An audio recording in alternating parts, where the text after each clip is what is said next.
Alright, so I got a pretty quick one for you guys today. I decided to go ahead and set up my LiftMaster 8587 on the 7-foot T-rail.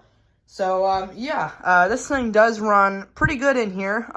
Yes, I do know I have it set up on a sectional T-rail. I was really just too lazy to swap the rails around. But, so this thing does run pretty good in here. The chain is popping quite a bit. I'm not really sure why. It was doing it a lot worse when I first had this, and then I tightened the chain up a little bit.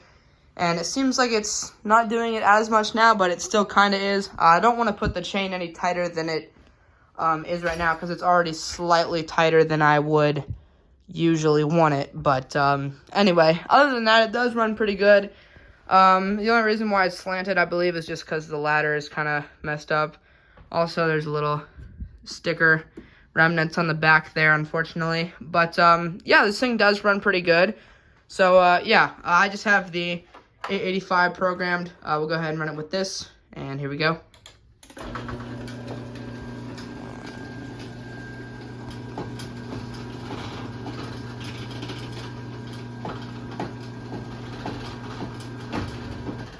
So yeah, you can kind of hear the popping noises that it makes, but it is pretty quiet though. At least the motor is. We'll run this back down.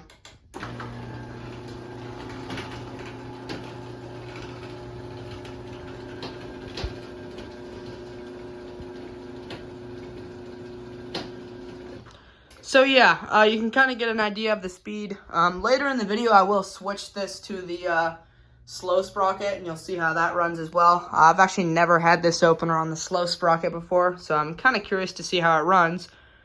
But we'll get a top view real quick here. The button again.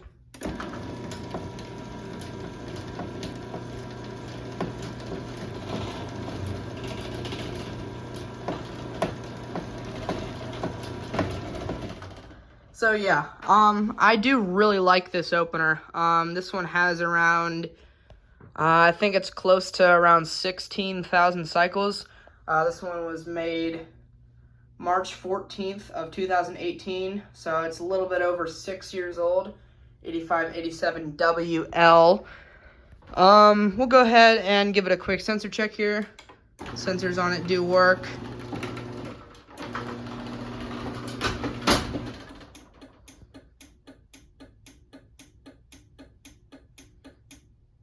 Alrighty, and we will give it one more run down here.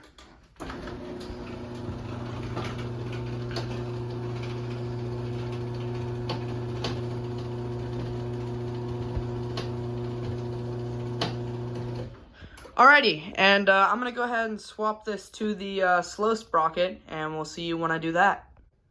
Alright, so I do have it switched over to the small sprocket now, and let me just say that whenever I put this back up, I'm probably going to start using it on the small sprocket, because this thing makes so much less chain noise, and it pops way less when it's up here.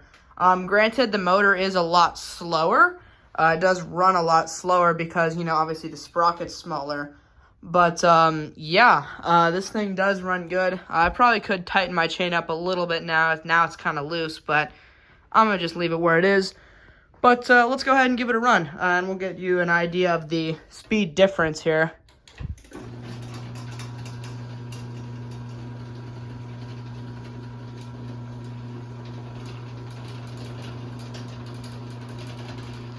Yeah, so it's definitely slower. Before I reset the limits, I was actually curious to see.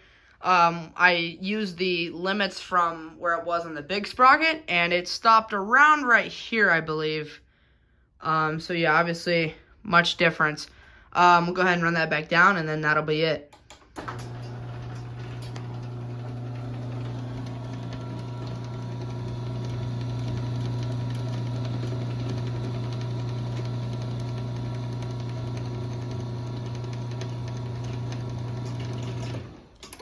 But yeah, it is very quiet. I really like it.